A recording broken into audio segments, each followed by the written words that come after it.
আমার যারা কর্মীরা আছে তাদের জয়। এই জয় আপামর বনগাঁ লোকসভার জনতার জয়। আমি মানুষের পাশে ছিলাম, আমি মানুষের পাশে আছি। আগামী দিনে আরও বেশি থাকার চেষ্টা করব, আমি আরও বেশি কাজ করার চেষ্টা করব। এটাই আমার আগামী দিনের এজেন্ডা। আমি আগেও বলেছি, আমি কখনো উন্নয়ন নিয়ে রাজনীতি করিনি। যেটা ইমপ্লিমেন্টেড হবে কাজ সেটা আপনারা দেখতে পারবেন। আমি উন্নয়ন নিয়ে কখনো রাজনীতি করি না, কারণ আমি এই মাটির পুত্র, এলাকার ছেলে। আমি এখানকার মানুষের গত ৭৭ বছরের আমি ডিমান্ড দেখেছি।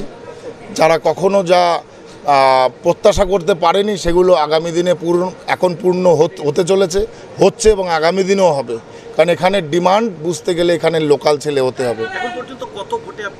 ৬৫,০০০-এর বেশি ভোটে এগিয়ে আছে। এখন অবশ্যই আশা রাখছি।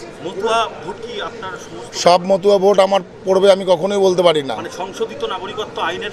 নাগরিকত্ব আইন নিয়ে আমি রাজনীতি করি না, ওটা আমাদের ডিমান্ড, ওটা আমাদের অধিকার ছিল, আমরা পেয়েছি। এবারে জিতলে আপনি পূর্ণমন্ত্রী, রাজ্যের জন্য কি করবেন খবর এরকম আছে? আমি জানি না আমি পূর্ণমন্ত্রী হব, হাফ মন্ত্রী হব, না সাংসদ থাকবো, না হাফ প্যান্ট পরে বসে থাকবো, সেটা সম্পূর্ণ নির্ভর করছে সেন্ট্রাল গভর্নমেন্টের, আমাদের মাননীয় প্রধানমন্ত্রীজি যিনি হবেন তার উপরে। অতএব এ নিয়ে কোনো বক্তব্যই দেবো না।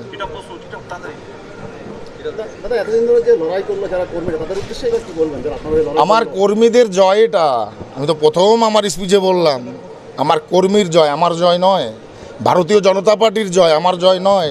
আপামর বনগাঁ লোকসভার সাধারণ মানুষের জয়, আমার জয় নয়। পশ্চিমবঙ্গে যদি দেখা যায় গত বছর বিজেপির যত আসন ছিল এবার কিন্তু তার থেকে ট্রেন্ডের দেখা যাচ্ছে অনেকটাই কমেছে। এখন পর্যন্ত 12, সর্বোচ্চ 13। বলবেন এই বিষয়ে? আমার কিচ্ছু বলার নেই, যারা দায়িত্ব নিয়েছে তারা বুঝবে, আমি কি বুঝবো বাবা।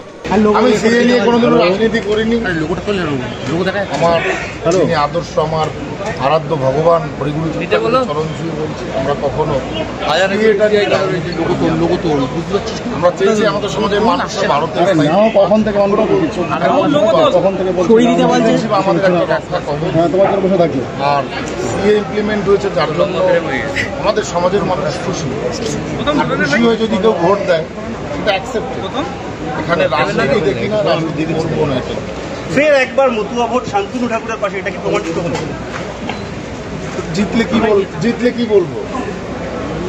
অন্য লোকের কাছে তো যায়নি, জিতলে তো আমার পাশেই থাকবে, স্বাভাবিক ব্যাপার।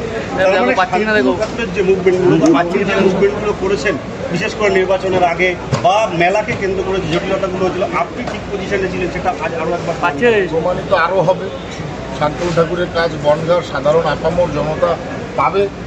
শান্তনু ঠাকুর অনেক কিছু তার স্পিচে বলে, ভোট প্রচার করেছে। তৃণমূল থেকে শুরু করে, কংগ্রেস থেকে শুরু করে, সিপিএম থেকে শুরু করে, যে আমার বাড়িতে গেছে তাকেই আমি হেল্প করেছি। নাগরিকত্ব ইস্যুতে তৃণমূল কংগ্রেস বারবার বলে এসেছে এটা ভুল, এটা হবে না, এটা তারা করতে দেবে না। এটা নিয়ে এখন আর কিছু বলা, শান্তনুবাবু দেবে। Implemented, that is implemented. 17-18 কোনোটায় 12-14, কোনোটায় শেষ হয়ে গেছে, কোনোটায় 18-19 এরকম চলছে। ব্যবধান কি হতে পারে, কি আশা করছেন? আমি তো আশা রেখেছিলাম বেশি মার্জিনে জিতবো, এখন দেখা যাক কত মার্জিন হবে বলে। আরে মার্জিন কত হবে কেউ বলতে পারে? মার্জিন না হওয়া পর্যন্ত আমি এটুকু বলেছিলাম যে আমি আশাবাদী না, আমি জিতবো। কিন্তু মার্জিনটা না আসা অবধি তো মার্জিন বলবো কি করে। কতটা বাকি আছে?